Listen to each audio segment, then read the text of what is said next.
Hello, my name's Katie from Katie's Music Studio, and today we are focusing on bowing.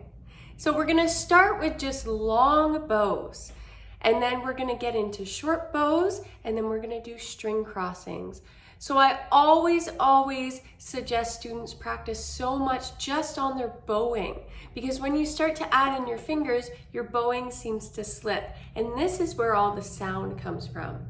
So you must be very new to playing the violin, and if so, congratulations.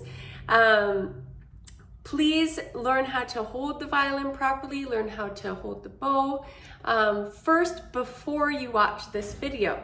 So after you learn how to hold the violin and get really comfortable, hold your bow, get really comfortable with that, move it around a little bit, get your fingers all strengthened up, you will be ready to start some bowing. So you can either hold back here, so your thumb will go almost at the back of the neck there.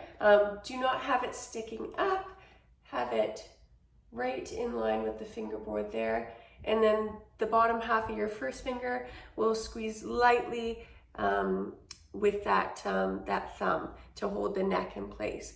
Your chin does all the work mostly. Your hand is not there to hold it up. So that's a very important skill to watch out for.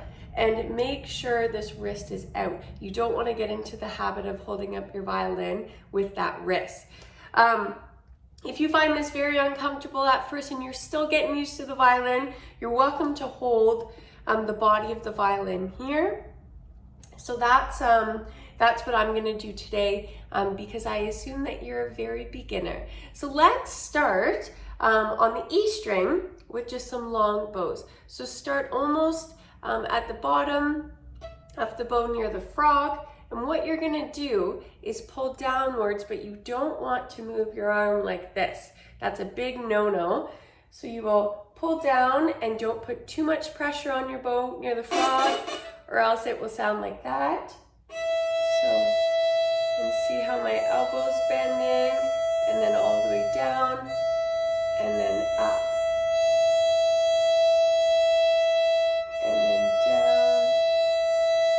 Make sure you're hinging at that elbow. And you can look in a mirror to keep your bow really straight. And I can move back a little bit just to show you my full hand.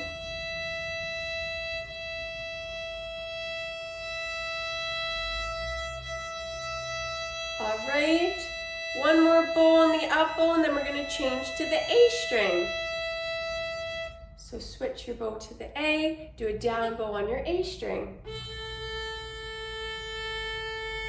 Push down, and then up, but hinging at that elbow. And then curl that wrist as you come up.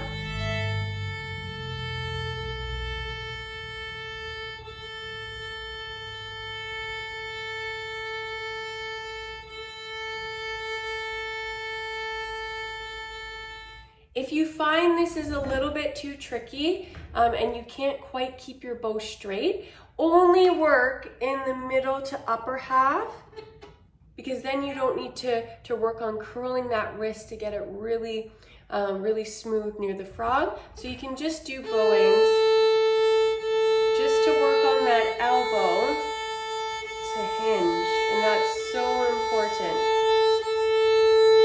See how I'm stopping near the middle? But if you're really brave, you can go all the way up. Make sure you curl that wrist so it stays straight, and then down. Let's try on the D string.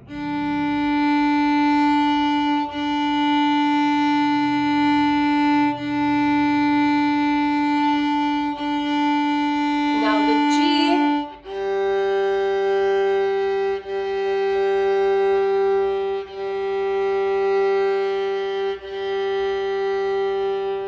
And the key is to go really slow with your bow just to get a good sound. If you're getting crunching like that, it's because you're pushing too hard. If you're sliding around, it could be that your arm is moving like this. So even getting someone to hold you here or resting up against a wall is really good to keep this upper arm from moving. And you can even just practice like this, because this isn't a normal movement we would do in everyday life. So it's training our body to memorize that muscle memory. Okay, the next step is to do string crossings with our long bows. So we would start on the E string, nice long bow down, switch strings to your A, so pivot, and then an up bow on the A, pivot to the E, and then a down bow, pivot to the A.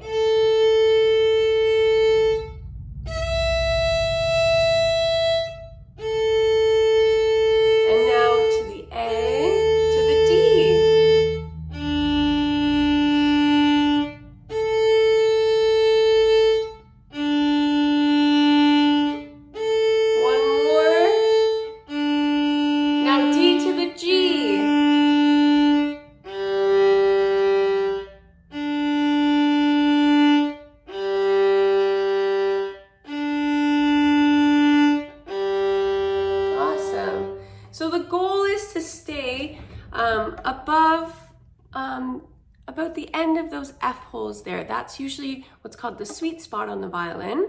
You don't want to play too far near the bridge or too far near the fingerboard. The bridge will sound really squeaky, like that, and then the fingerboard sounds really weak. So you want to be right almost in the middle. Every violin's a little bit different, but the sweet spot is usually right at the end of those F holes. That's where you want to be.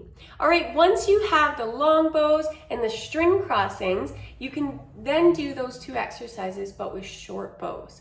So short bows, I suggest to go around the middle of the bow, and you want them to be staccato, so short and detached. So they sound like this.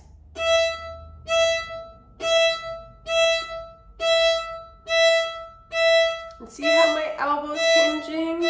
I'm not going like this. That's a big no-no. And now A.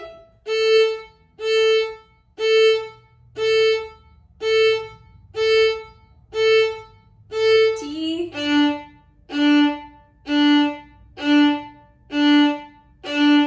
And now G.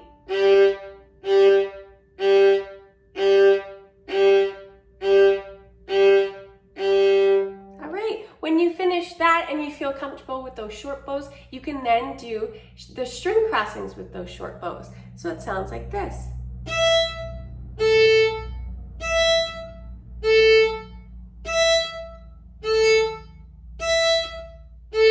And it's very important to pivot your bow before you play so you don't get an extra note. You don't want that, so make sure you're at the string before you play it, and that will help it from you adding an extra note. So let's try A to D.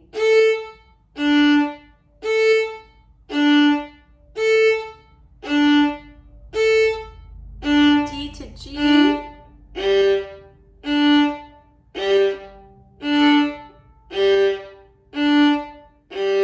Awesome.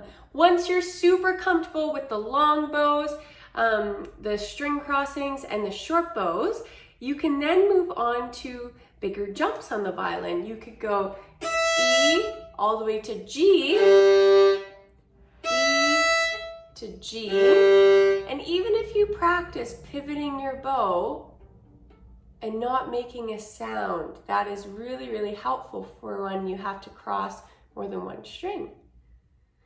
How about we try A to G? And then D to E.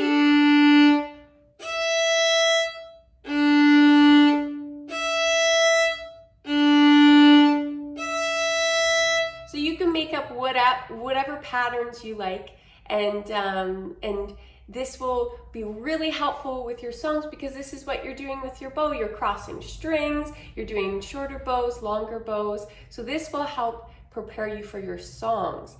After you are finished this, this bowing and feel really comfortable with it, then you can go in and add in your fingers.